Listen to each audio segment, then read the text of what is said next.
ඉතින් ධර්මයේ කලේ පන්සලේ මේවා ටික අර එන්න පුළුවන් නේද? පොඩි එන්න පුළුවන්.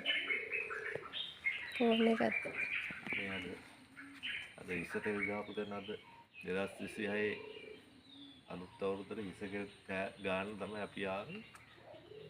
වටපොළ වර්ණිය කලේ ශ්‍රී ආනන්දාරාමේ අපේ ලොකු හාමුදුරුවෝ සුරතිත් තමයි අපි ඉස්සතේ ගියා අපි දෙන්නම. දැන් අද වෙන පන්සල හරි ලස්සනයි පොඩි පන්සල. හරි ලස්සනයි. මම මේ වීඩියෝ එක දාලා තියෙන ඉස්සෙල්ලා. ඒවා පොඩි හැඳින්වීමක් කරන්න.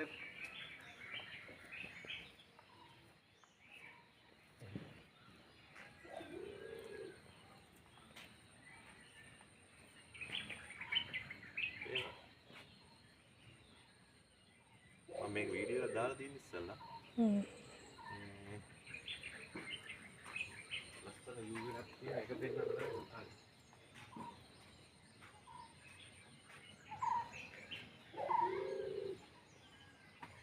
දැන් දෙන්න මම පෙන්නන.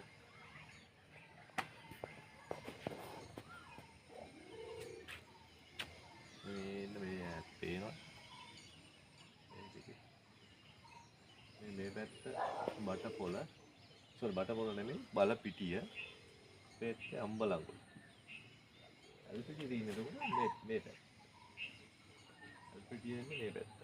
මෙහෙම තමයි අල්පිටිය. ලස්සන view එකක් තියෙනවා මේක. right.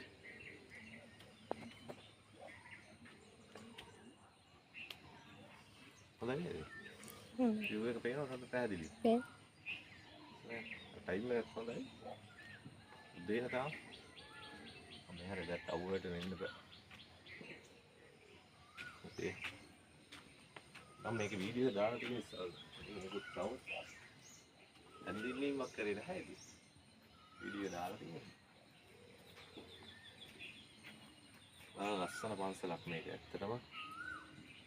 වැඩිය දන්නේ නැහැ හැබැයි කට්ටිය නමුත් ලස්සන පන්සලක්. ලස්සන කියන්නේ මාරම ලස්සන. හැමදේම අංග සම්පූර්ණ තියෙන ලස්සනට හදලා තියෙනවා. කොහොම නායක හාමුදුරුවන්ගේ නිර්මාණශීලීත්වය තමයි පන්සල පුරාම දකින්න.